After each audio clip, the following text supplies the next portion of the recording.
आज ही Doubtnut app download करें। Doubtnut पर होगा अब आपके सभी मैथ्स, केमिस्ट्री, फिजिक्स और बायोलॉजी डाउट्स का सफाया। बस अपने क्वेश्चन की फोटो खींचो, उसे क्रॉप करो और तुरंत वीडियो सोल्यूशन पाओ। Download now. हेलो फ्रेंड्स, यहाँ पर इस वीडियो में है गाइस हमारे पास एक इम्पोर्टेंट केस स्टडी। ठीक है, तो चलिए फर्स्ट ऑफ ऑल डिस्कस करते हैं अपने केस को डिटेल में, और उसके बाद जो इसके इम्पोर्टेंट क्वेश्चन मुझे प्रोवाइड किए गए हैं दो अलग अलग पार्ट है, पार्ट 1 एंड पार्ट 2, उन दोनों को भी हम अपने इसी वीडियो में सॉल्व करेंगे। ठीक है, तो चलिए शुरू करते हैं और पहले पढ़ लेते हैं फर्स्ट ऑफ ऑल अपने केस को डिटेल में। तो बेसिकली यहाँ पर हमारे केस में क्या कहा है गाइस, हमारे पास केस में कहा है after finishing her BBA degree course Tanya gets a job of assistant manager in a retail company, okay, through the reference of her cousin Taruna who works in the same company as the senior manager. ठीक है, तो basically यहाँ पे कहा है कि तान्या ने जब अपना BBA डिग्री का कोर्स कंप्लीट किया उसके बाद उसको एक रिटेल कंपनी में असिस्टेंट मैनेजर की जॉब मिल गई। ठीक है, और ये असिस्टेंट मैनेजर की जॉब उसको एक रेफरेंस से मिली है जो कि उसकी कजन तरुणा के द्वारा दिया गया था, और उसकी कजन तरुणा बेसिकली उसी सेम कंपनी में सीनियर मैनेजर की पोस्ट पर काम करती है। ठीक है, and Taruna decide to guide Tanya through her experience by making her aware of the important facts about management in the practice. तो बेसिकली यहाँ पर कहा है कि तरुणा ने ये डिसाइड किया है कि वो तान्या को अपने जो भी एक्सपीरियंस है एंड जो भी अवेयरनेस है उन से बेसिकली तान्या को गाइड करेगी और उसको अवेयर करेगी इम्पोर्टेंट फैक्ट के बारे में जो कि मैनेजमेंट के प्रैक्टिस में यूज किए जाते हैं। ठीक है, and she tells her that neither the principle of management provide any readymade strategic solution to all managerial problems, nor they are not rigid prescriptions which have to be followed absolutely। तो simply यहाँ पर जो तरुणा है, ठीक है, उसने basically Tanya को ये बताया कि जो प्रिंसिपल ऑफ मैनेजमेंट है, ठीक है, वो कभी भी जो भी प्रॉब्लम्स होती हैं उन सभी के सॉल्यूशन के regarding readymade and straight jacket जैसे सॉल्यूशन प्रोवाइड नहीं करते हैं। ठीक है, क्योंकि बेसिकली यहाँ पर क्या होता है, क्योंकि डिफरेंट कंपनी में सिचुएशंस जो होती हैं वो अलग अलग और डिफरेंट होती हैं। ठीक है, इसलिए कह सकते हैं जो भी प्रिंसिपल ऑफ मैनेजमेंट है वो उन एक प्रकार से कह सकते हैं कठोर प्रिस्क्रिप्शन नहीं होते हैं जिनको बेसिकली फॉलो ही करना चाहिए। ठीक है, यानी कि सिंपली यहाँ पर जो फ्लेक्सिबिलिटी एक फीचर होता है प्रिंसिपल ऑफ मैनेजमेंट का वो इजिली शो हो रहा है। ठीक है, नाउ तो ये है गाइस हमारा ऑल ओवर केस।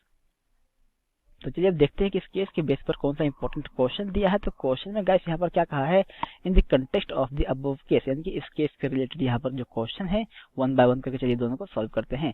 तो फर्स्ट क्वेश्चन की ओर चले पहले हम। तो यहाँ फर्स्ट क्वेश्चन में क्या कहा है, identify the two features of the principle of management mentioned in the above case और above paragraph by quoting lines from the paragraph. ठीक है, यानी कि सिंपली हमें यहाँ पर प्रिंसिपल ऑफ मैनेजमेंट के इस अबव पैराग्राफ में से लाइन कोट करके यानी कि लाइन को निकाल करके बेसिकली उनके बेसिस पर दो फीचर प्रिंसिपल ऑफ मैनेजमेंट के बताने हैं। ठीक है, सो चलिए शुरू करते हैं अब हम आंसर अपने इसी क्वेश्चन का। ठीक है, तो यहाँ पर गाइस ऑल ओवर केस को देखने के बाद जो हमें पता चलता है बेसिकली जो प्रिंसिपल यहाँ पर शो हो रहे हैं हमारे किसके फर्स्ट क्वेश्चन के फीचर के रिगार्डिंग, यानी कि फर्स्ट क्वेश्चन में जो प्रिंसिपल ऑफ मैनेजमेंट के फीचर कहा है उसके लिए जो हमारे पास दो फीचर निकल कर आते हैं इस केस के बेसिस पर, वो है फर्स्ट है हमारा जनरल गाइडलाइंस। ठीक है, चलिए पहले लिख लेते हैं, देन इसको मैं आपको केस से रिलेट करके दिखाता हूँ। ठीक है, क्या है फर्स्ट हमारा, फर्स्ट है जनरल गाइडलाइंस। ठीक है, एंड जो सेकंड यहाँ पर यानी कि अदर बी पार्ट का फीचर निकल कर आता है वो है बेसिकली हमारा फ्लेक्सिबिलिटी, या फिर कह सकते हैं हम फ्लेक्सिबल।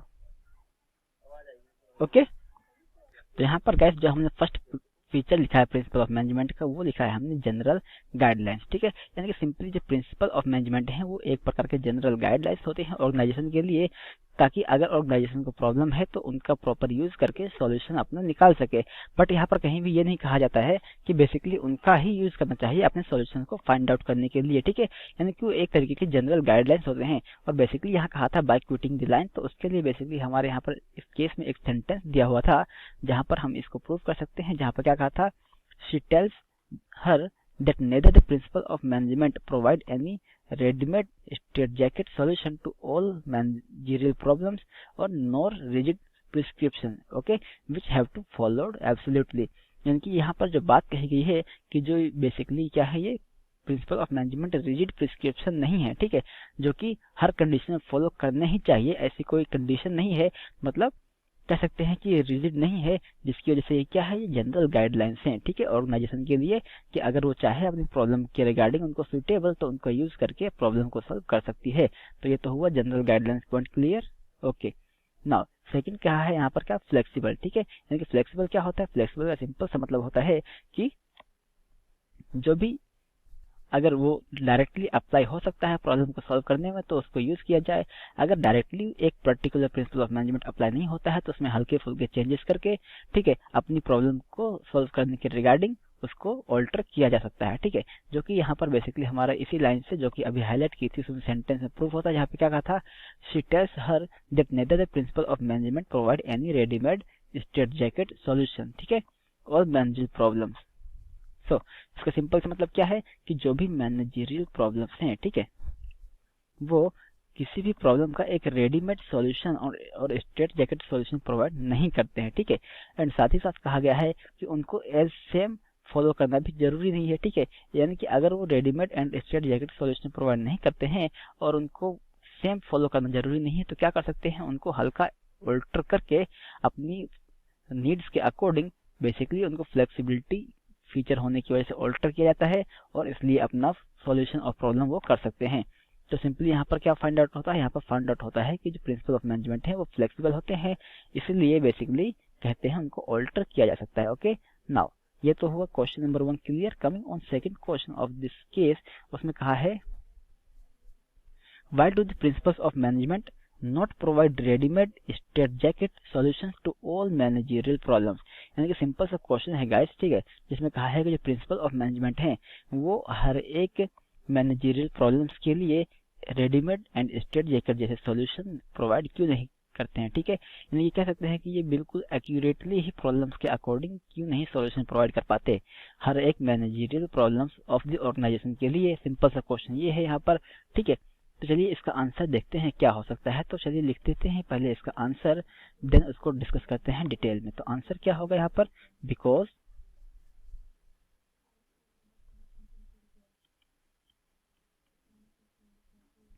डिफरेंट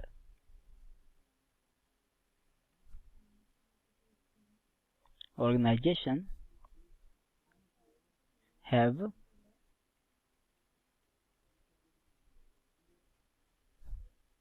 डिफरेंट प्रॉब्लम्स, ठीक है। यानी गाइस ये लाइन पढ़कर ही सिंपल पता चल जाता है कि जो डिफरेंट ऑर्गेनाइजेशन है, ठीक है, उन सभी की जो भी प्रॉब्लम्स होती हैं वो भी क्या होती हैं, वो भी डिफरेंट ही होती हैं, ठीक है। So for that we can must say that as the real business world situations are very complex and dynamic and are result of manufacturers the principle of management are not provide ready-made strategic solution to all managerial problems। यानी कि जैसा कि हम अगर real business situation और market की बात की जाए तो यहाँ पर क्या है कि जो भी सिचुएशन है मार्केट के अंदर बिजनेस ऑर्गेनाइजेशन की वो काफी ज्यादा कॉम्प्लेक्स एंड डायनेमिक है। इसलिए कह सकते हैं कि जो डिफरेंट ऑर्गेनाइजेशन है, वेरियस टाइप्स ऑफ ऑर्गेनाइजेशन, उन सभी में various types of problems arise होती हैं जो कि डिफरेंट सिचुएशन के अकॉर्डिंग डिफरेंट रीजन के साथ में होती हैं, ठीक है। यानी कि उनके कह सकते हैं सॉल्यूशन भी अलग होते हैं। इसलिए कहा जाता है कि जो प्रिंसिपल ऑफ मैनेजमेंट हैं वो डायरेक्टली ही as the readymade strategic solution provide नहीं करते हैं मैनेजरियल प्रॉब्लम्स को सॉल्व करने के रिगार्डिंग, ठीक है। क्योंकि गाइस किसी भी बिजनेस ऑर्गेनाइजेशन की जो प्रॉब्लम है वो उसकी सिचुएशन की वजह से अराइज होती है और हर एक बिजनेस ऑर्गेनाइजेशन जो मार्केट में या फिर प्रोडक्शन में या मैन्युफैक्चरिंग में या रिटेल में या फिर किसी अदर फील्ड में वर्क कर रही है एंड अपनी ऑर्गेनाइजेशन को रन कर रहे हैं उसके ओनर्स, ठीक है, तो उन सभी की जो प्रॉब्लम होगी वो अलग होगी क्योंकि उन सभी के जो एरिया ऑफ वर्किंग है वो सभी अलग है और उनकी जो प्रॉब्लम होगी वो भी उनके एरियाज ऑफ वर्किंग से रिलेटेड होंगी, ठीक है। फॉर एग्जांपल के तौर पर हम कह सकते हैं कि अगर एक रिटेल कंपनी है, ठीक है, तो उसकी जो प्रॉब्लम होंगी वो होंगी बेसिकली सप्लायर एंड एजेंट से रिलेटेड, ठीक है। एंड अगर कोई अदर कंपनी है, मान लीजिए मैन्युफैक्चरिंग एंड प्रोडक्शन कंपनी, तो उसकी अगर मेन प्रॉब्लम अराइज होंगी तो किससे होंगी, वो होंगी बेसिकली उसकी प्रोडक्शन से, raw material of availability with supplier से, ठीक है। एंड एम्प्लॉयज से जो कि मैन्युफैक्चरिंग ऑफ द गुड कर रहे हैं ऑर्गेनाइजेशन के अंदर, और साथ ही साथ मशीनरीज की वजह से भी अराइज हो सकती है। तो यहाँ पर कह सकते हैं कि डिफरेंट ऑर्गेनाइजेशन की जो प्रॉब्लम होती हैं वो उनके वर्किंग पर डिपेंड करती हैं, और डिफरेंट ऑर्गेनाइजेशन की डिफरेंट प्रॉब्लम इसी वजह से होती है। तो सिंपली क्या है यहाँ पर आंसर, जहाँ पर कहा था why do the principle of management not provide readymade strategic solution to all managerial problem, because in the real world there are different organization have the different problems. ठीक है, तो सिंपली ये है हमारा यहाँ पर इस क्वेश्चन का answer. Okay, and now guys I hope इस वीडियो को देखने के बाद आपका जो ये केस है वो क्लियर हो गया होगा। And thank you so much friends for watching this video. Class 6 से 12 से लेके नीट, IIT, JEE मेंस और एडवांस के लेवल तक 10 मिलियन से ज्यादा स्टूडेंट्स का भरोसा। आज ही डाउनलोड करें डाउटनेट ऐप या व्हाट्सएप कीजिए अपने डाउट्स 8400 400 400 पर।